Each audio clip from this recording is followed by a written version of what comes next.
Longtime listeners, you know the drill. This episode is part of a much longer series. To be sure you get the whole story, we recommend that you jump back and start from episode 1. Also, we want to invite any of our thousands of listeners who still use Facebook to join our friendly show group, which currently only has a couple of hundred fun-loving members. Just search for the show's name. Let me take this opportunity to thank one of our Patreon patrons by name, or, more accurately, by pseudonym, before proceeding further. This particular listener asked me to create a pseudonym for him or her, so to ensure that person knows we're talking about them, we'll use their real-life initials of AR for our new creation.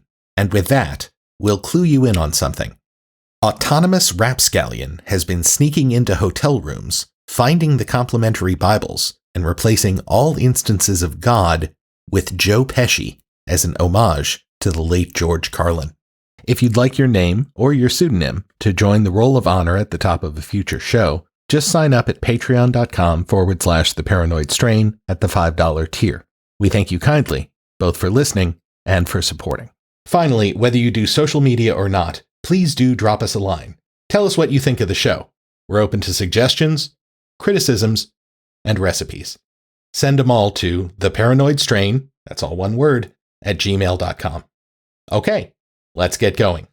Paranoid Strain Orchestra, hit it.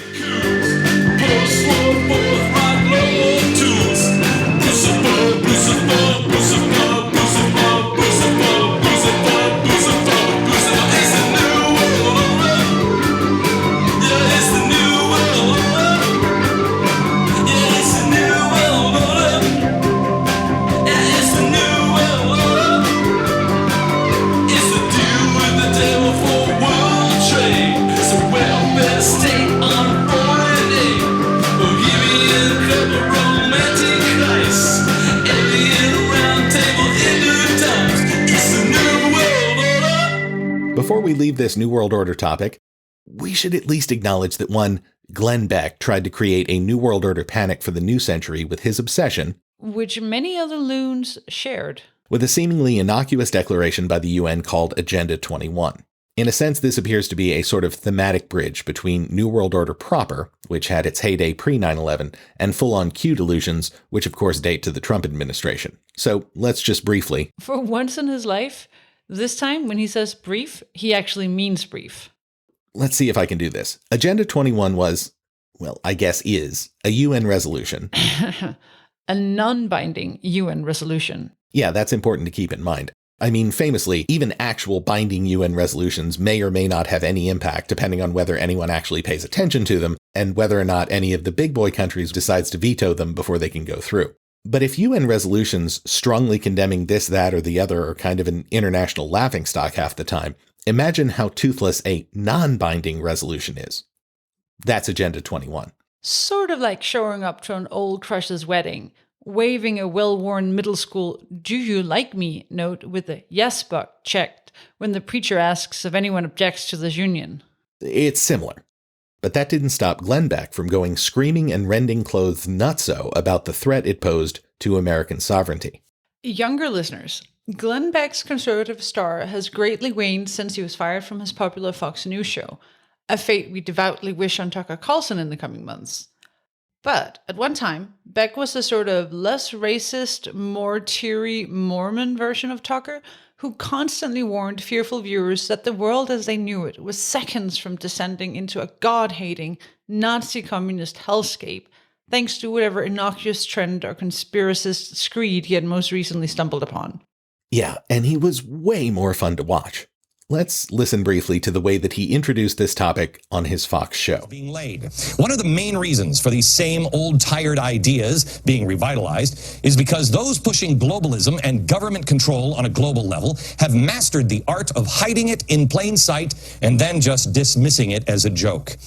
Their great example would be this: the United Nations Earth Summit, Agenda 21. Yeah, that kind of sounds like Fahrenheit 451. I don't think that ended well. Agenda 21. They refer to it as sustainable development. It has been adopted by more than 178 governments. I believe there's only 191 on the planet. The United Nations had their big conference on the environment and development in Rio back in 1992, and that's when everybody jumped on board. But it sounds harmless. It's only Agenda 21. Yeah, go look this one up, because it's not so harmless. And it really, can I tell you something? You have to dig pretty deep into this thing. I mean, because look at all this. It doesn't get spooky until about here. Just section 1. Social and economic dimensions, which talks about the redistribution of wealth, changing consumption patterns, promoting health, I love this one, change population, and sustainable settlement. Come on, Jess. You promised me that for once you wouldn't spend 20 goddamn minutes on a digression, and I believed you, and I told the nice people that, and now it sounds like you're going to make me a liar. No, I'll behave. It's just so goddamn delicious. Okay, so to synopsize rather than go point to point through Beck's fugue state, this non-binding resolution suggests all the countries of the world should craft policies that acknowledge that the third world has gotten shafted for the past couple of centuries, and it might be nice if our policies going forward were a little more pro-poor countries. And again, it has no enforcement mechanism whatsoever. But Beck believes that the evil New World Order folks are using this as a Trojan horse to make your kids eat vegetarian lunch at school, and that your local municipality is about to turn your house over to Somali immigrants, especially if you're white. He didn't say those things exactly, but they're certainly in the ballpark. I guess I need hardly point out that none of this is true, but the thing I like best about it is that The Daily Show, back in its salad days, recognized Beck's didactic, emotional, off-the-rails, bizarro approach to conveying non-fact facts was maybe the ripest target for parody in all of the 20-teens, and so host Jon Stewart dedicated the lion's share of several episodes to a spectacularly effective rendition of the Glenn Beck style. You ask anybody who really looks at global politics and they will tell you China is the new goal. Why do you think there's so many Maoists hanging around the White House? You don't see it, do you? Isn't it interesting that they go to China? It turns out that progressives advocating for government regulations on toxins in water and our children's toys turns us into China, the very country that has been putting toxins in water and our children's toys. It's so ingenious, it almost doesn't...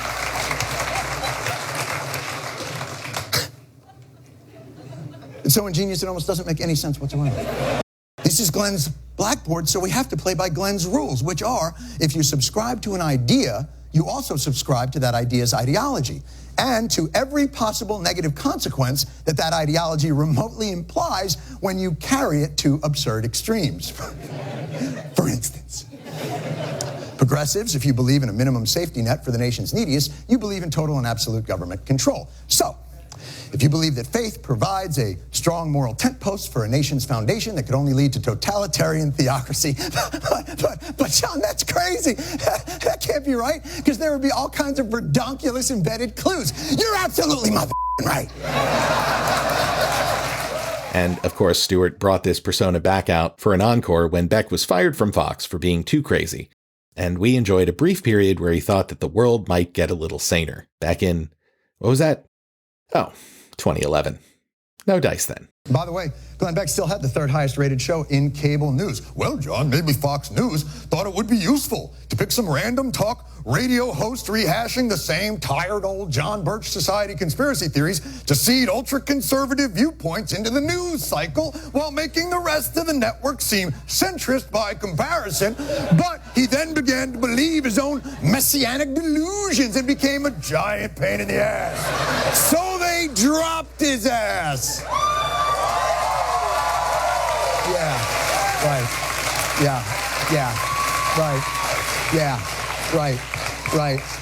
Yeah, that's what happened. Back in 2012, Beck published one of his many literary efforts on the subject of Agenda 21, a novel of the all too imminent future titled Agenda 21. There's one of them book trailers that you see these days on YouTube for this gem, but it's got no dialogue. Just ominous music and the image of impoverished, multiracial former Americans lined up to receive their tiny morsels of future soil and green food before an elderly and presumably useless citizen is fed, headfirst and alive, into an environmentally sound crematorium, maybe to be transformed into Soylent Green equivalent? Regardless, Jessert's just going to read excerpts of the book description from Amazon over the soundtrack to that trailer I just described. It's an audio extravaganza. Just a generation ago, this place was called America. Now, after the worldwide implementation of a UN-led program called Agenda 21, citizens have two primary goals in the new republic: to create clean energy and to create new human life. Those who cannot do either are of no use to society. This bleak and barren existence is all that 18-year-old Emmeline has ever known. She dutifully walks her energy board daily and accepts all male pairings assigned to her by the authorities. With the authorities closing in and nowhere to run, Emmeline embarks on an audacious plan to save her family and expose the Republic. But is she already too late? Hopefully it's obvious that this New World Order panic was yet another situation where free-floating anxiety latches onto some minor and passing thing and turns it into a threat to life as we know it. Or to put it in another way, Qanon with a different accent. But to transition to our next section, let's listen back to Glenn Beck's original Agenda 21 freakout and hear what he has to say about a particular political dynasty and its relationship to his panic of the moment. It starts to make more sense when you see who's responsible for all of this. First, Gro Harlem Brundtland. I love her. I don't really know how to say her name because I don't know anybody who names their child with the first name G-R-O. Grow. She's also really close friends with the Clintons. Oh, they get along so great. Where is she? Oh, there she is. Yoo-hoo! Right here. There she is. She's also active in the Clintons' Global Initiative. She's there for the annual meetings. Yeah. She was there when Hillary received a German Media Award in 2005. And here's Hillary wishing her dear friend happy 70th birthday. Watch. Here she is. As a former environment minister, a longtime advocate for sustainable development, and most recently as a United Nations Special Envoy for Climate Change, you helped set the stage for intensive diplomatic and scientific work being done on this issue today. Yada, yada, yada. Okay. The Clintons. It always seems to come back to the Clintons, doesn't it?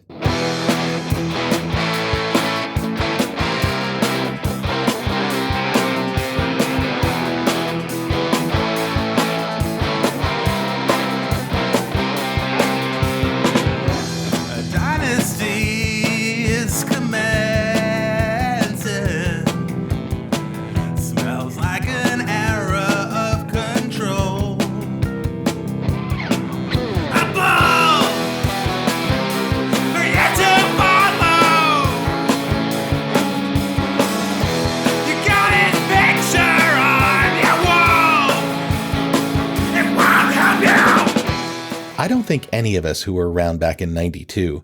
And even Jesuit wasn't old enough to vote in the first election Bill won, though if he could have voted for Bubba, he would have. Yeah, and he and his wife were definitely outsized pop culture figures at that point. But I don't think anybody in the early 90s could possibly have foreseen how much and how long these two people would be on the stage of American politics.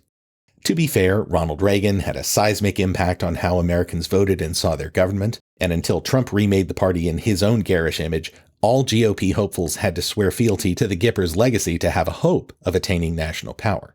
But together, Bill and Hillary were either actual candidates or casting a shadow over every single election between 1992 and 2020, with potentially the sole exception of 2012. Though if you count the Republicans' attempt to leverage Clinton's role as Secretary of State and the Benghazi disaster into a defeater for Obama's second term bid, you could even argue that there was a Clinton in the middle there as well. Aside from the Roosevelts, it would be hard to find a couple in the past century who had more political impact on the nation. And it all started back in the 1990s when the relatively unknown governor of Arkansas ran a dark horse candidacy for president. If you weren't there, it was a weird election cycle. In 1991, coming off the wild, swift USA, USA success of the first Iraq War, incumbent George H.W. Bush, that's Bush 41, not Bush 43, seemed like such a shoo-in for re-election that SNL ran a sketch about the impending Democratic primary titled Campaign 92, the race to avoid being the guy who loses to Bush. Campaign 92, the race to avoid being the guy who loses to Bush. Welcome to this, the first of a series of debates among the 5 leading Democrats who are trying to avoid being forced by their party into a hopeless race against President George Bush. Each, of course, is under enormous pressure to be the chump who will take on the futile task of running against this very, very popular incumbent. They are Senator... Notice the presidency was still such a presumed sausage fest that they just went ahead and said guy, not person. The point is, Bush at that point seemed undefeatable. Then the economy went into recession, a wild card named Ross Perot got into the race, stealing some votes and plenty of attention from the president, and a young sax player whose race laser-focused on the internal slogan, "It's the economy, stupid," won the day and was sworn in January of 1993. But from the fucking second the Clintons hit the national headlines, it seems that political enemies from their time in the governor's mansion in Arkansas were already screeching about the couple's corruption, perfidy, and in the biggest stretch of the imagination, the trail of dead bodies they had supposedly left behind them. From my perspective as the son of a moderately Republican household in the Deep South, Clinton and his policies were a breath of fresh air. The fact that he was about the same age as my dad, yet seemed way cooler than my pops, only endeared him to me further, which made me even more confused at the seeming tidal wave of conspiracy theorizing about how he and Hillary were basically the second coming of the Goebbelses. By the way, I'm not trying to say I'm somehow above the idea of dismissing and vilifying political opponents. I liked Clinton back in my 20s because he seemed smart, and while HW was no dummy, he seemed a little out of touch. Those of you of a certain age will recall the grocery store scanner thing, which made him look like a fossil to young Americans at the time, however unfairly it was spun. But I didn't identify with Bill on the "I want to fuck anything that moves to hell with my marriage vows" aspect. I subsequently hated George W. Bush out of all proportion with my deep and fundamental disagreements with nearly everything he proposed or enacted while in office. And my distaste was not, if I'm honest, mostly about the hundreds of thousands of unnecessary deaths he unleashed with his tragically stupid Iraq war policy. Jesuit is sad to admit that, like most Americans, he was slow to realize how catastrophic that war was going to be, by the way. No, I couldn't stand him because I hated, to quote the late 20s, early 30s Jesuit of the time, his stupid monkey face. Jesuit maintains that Bush looks like a chimp, but has fewer language skills. Then Obama came along. And although I had many disagreements with his policies and approach to political negotiation, his failure to push harder on areas that were in my opinion good for the health of our republic, offering a healthcare public option, for example, demanding more concessions from banks during the financial crisis, I just so admired the way he carried himself and represented my country that in my mind he could kind of do no wrong. I admitted all that to note my priors going into this topic and to state for the record that we're all human and we all have our weak spots. I had, and kind of still have, a straight guy crush on Obama that makes me overlook his flaws, and I still hate W's monkey face. Clearly then, I can totally understand why some conservative people in the 90s just couldn't fucking stand Bill and Hillary Clinton. And there are plenty of reasons to hold both of them up to skeptical consideration. Which, rest assured, we'll get to. But what I'm saying is, even as we admit that political biases and feelings can run deep, the response to the Clintons seemed out of all proportion to their political ascent. At least at the time.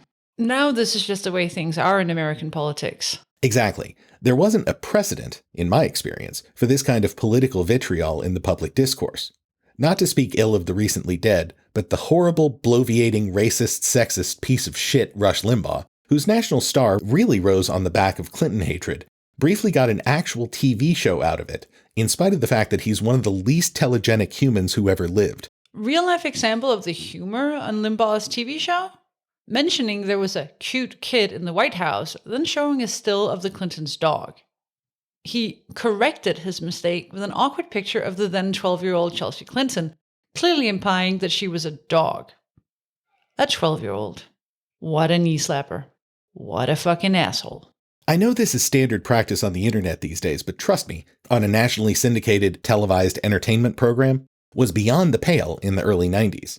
And of course, given Rush's love of spreading Clinton-related conspiracy theories, that moment can really be considered among the least of his offenses.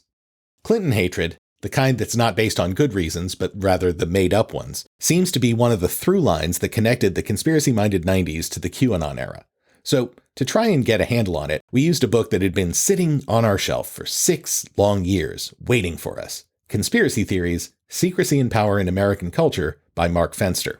What mainstream news readers and listeners at the time may remember most clearly about the Clinton conspiracy theories of the 90s is the Vince Foster murder story. Foster, a deputy White House counsel and personal friend of the Clintons, found himself the target of negative press concerning an early Clinton political scandal. There were tons of these at the time, both real Clinton shady shit and made-up anti-Clinton shady shit. Unfortunately, Foster took this exposure really hard. The negative press exacerbated his existing clinical depression, and he eventually took his own life in a DC park. Or that's what the Clintons wanted you to think. Almost before the body was cold, politically motivated rumors started flying about the many reasons why the Clintons actually had their friend Vince murdered. 4 years later, Ken Starr's independent probe, the fourth such investigation into the matter, concluded, like all the rest, that the cause of death was suicide. If you think that deterred the people who were certain that this was a Clinton hit job, well, you haven't listened to this show very closely, I can tell you that. Fenster does some nice work talking about how the president's confusion on this topic made it impossible for him to understand the truly dedicated conspiracists. Quoting Clinton responding to Larry King in early '94, who asked if there were any new developments in the case, he said the following: "Dana, I'm gonna need a Bill Clinton impression here. God damn it. I don't think we know any more than in the beginning, because I just really don't believe there's anything more to know." Acting. Fenster, whose book is a fascinating look at the hermeneutics of conspiracy. That is, theory and interpretation of conspiracy thinking, and I'll make him stop using postmodern deconstruction words. Cross my heart. Clinton's statement, "there isn't any more to know," is a fundamentally anti-conspiracist theory of interpretation, because it presumes there's a limit to interpretation. But as we all know from years following the Mobius strip rabbit trail thoughts of conspiracists, the interpretation never ends. To quote Fenster, Clinton's assumption can gain no purchase within a system that respects no limits in its assumption about the secret treachery of true political power. There is always something more to know about an alleged conspiracy. Exactly. There's always more to know, even when there isn't. Which, of course, means that, again quoting Fenster, the president is trapped in a circular, endless game in which every declaration of innocence and every piece of evidence put forward to exonerate him becomes interpreted as further proof of his guilt. There were conspiracy theories about previous presidents in the modern era, certainly. Kennedy somehow selling the country out to the communists, for some reason, as the Birchers believed, is a great example. But even the lamest of lamestream news publications at the time noticed something different in the Clinton case. Fenster quotes the title of a bewildered U.S. News and World Report article from the era.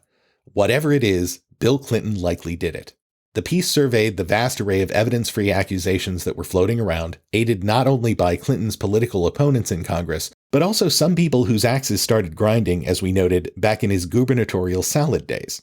Which brings us to the two most important pieces of anti-Clinton conspiracy from the era: the independent documentary film The Clinton Chronicles, and the never yet out of circulation, constantly growing internet list turned self-published book, The Clinton Body Count. The Clinton Chronicles was the big one, really. This documentary, which was produced by some of the former governor's apparently numerous enemies in Arkansas, and released shortly after his victory in 1992, was in some ways a continuation of the long and proud history of American political smears. But the combination of actual scandals that were already dogging the president, some of which, like the Paula Jones sexual harassment suit, were first presented in this documentary and had real-world consequences. In the Jones case, Clinton settling out of court. Yeah, the real stuff, of which there was plenty. In this lurid screed, they combined that with some absolutely irresponsible extrapolations to convict Clinton of everything from sexual assault. Again, that one's pretty credible. To cocaine addiction, to conspiracy to traffic drugs for South American cartels, to a wide variety of murders. The Birchers, as we have seen, were eager to tar JFK, another scandal-prone, moderately liberal president, with just these sorts of accusations. But the wide distribution and relative professionalism of the production made the Clinton Chronicles something unprecedented in modern American politics. And of course it arrived just as the modern conservative news echo chamber was being constructed. With, again, Rush Limbaugh leading the way. Now, of course, we're used to every presidential and even off-year election cycle marking the release of numerous well-funded, competently made, almost totally misleading docu-hit pieces, from the famous anti-Hillary doc that eventually led to the infamous Supreme Court Citizens United ruling, to Dinesh D'Souza's numerous completely discredited documentaries about first Obama and then the Biden administrations, to the famous Swift Boat Veterans for Truth attack on John Kerry. The right wing is prepared to produce these things forever, providing endless talking points and grist for the fever swamps where lies and half-truths eventually are manufactured into total delusions like QAnon. So nearly 30 years on from its premiere, I thought it'd be a good idea to review this prototype documentary to see how it sowed the seeds that would eventually grow into Q. Also, he watched it so you don't have to. You're welcome.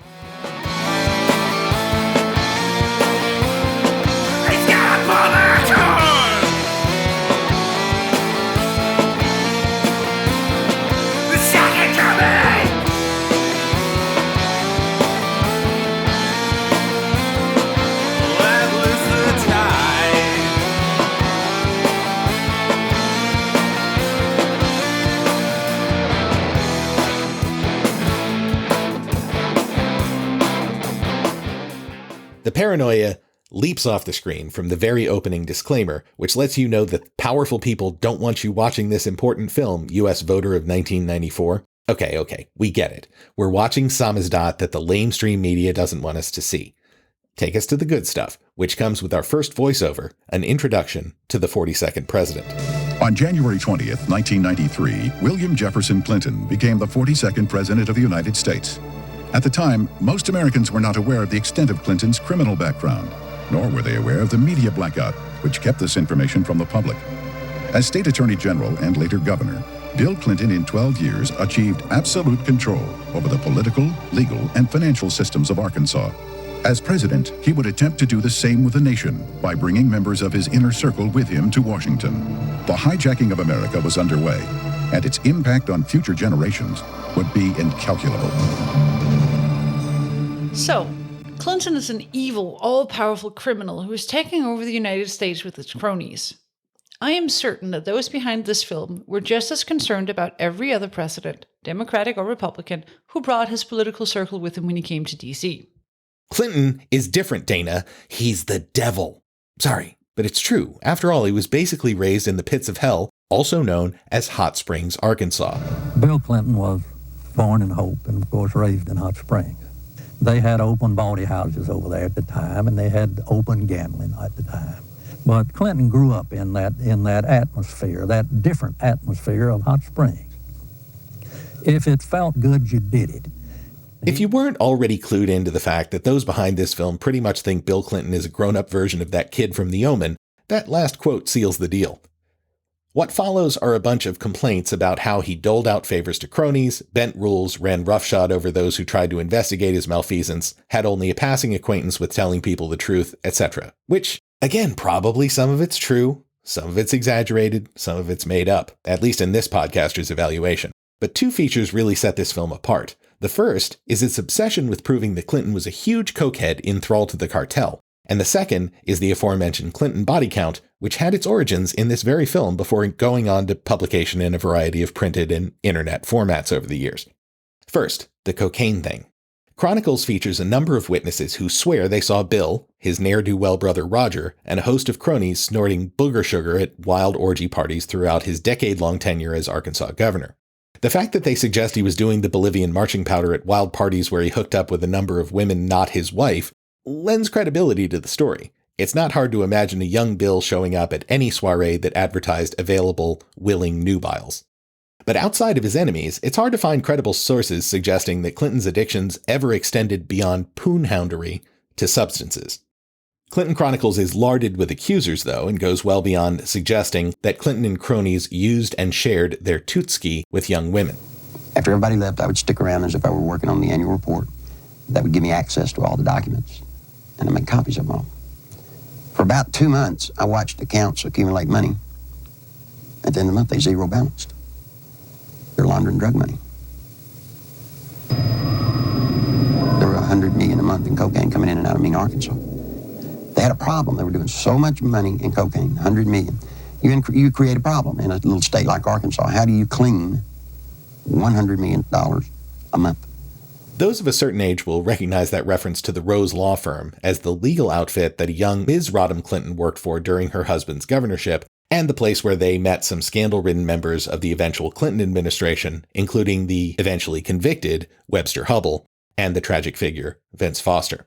It's worth noting now, by the way, that the Clintons, for their many faults, were the subject of a number of extremely hostile and thorough investigations by both the Republican Congress and the then infamous Kenneth Starr, he who uncovered the Monica Lewinsky affair while ostensibly investigating an unrelated scandal, the Whitewater real estate controversy, which doesn't really directly concern us here.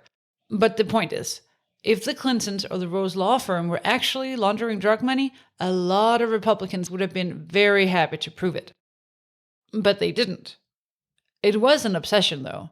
Sort of a Hunter Biden's laptop of the old millennium's waning days. Here's where things get weird. Like, legit weird in a mostly coincidental way. There are, in fact, 3 different fascinating, relatively plausible stories involving drugs or accusations of drug violence, all centered around the airport in Mena, Arkansas, a tiny town that loomed weirdly large in the 80s. The first strand has to do with Barry Seal, a former TWA pilot who by the late 70s was smuggling huge volumes of the white stuff into the States from Colombia in small planes flying under the radar. He eventually was caught, turned DEA informant, and was assassinated by the cartel. But for our purposes, the most interesting thing about him was that to avoid official notice, he started using the Mena airport to maintain and repair his fleet of small planes. Meaning Mena was his U.S. smuggling hub? No, as it turns out, Seal dropped the coke into Louisiana swamps from the air. He only used the Mena airport for maintenance, never landed with the drugs themselves on the planes. Well, that's a pretty lame part of the story, Jesuit. Fair enough, but that same airport has been more or less credibly linked over the years to CIA efforts to arm the Contras and spy on the Sandinistas in the war-torn nation of Nicaragua. Supposedly, they used tiny Mena Airport to launch Black Ops flights, sending guns and taking pictures down south while avoiding the prying eyes of government or press oversight. We should note that the CIA's own internal investigation exonerated the agency of these allegations in 1996, and no smoking gun has ever been uncovered. But we're officially going to allow you to be Strainiacs in good standing and still believe there might be something fishy going on, this being the CIA and all.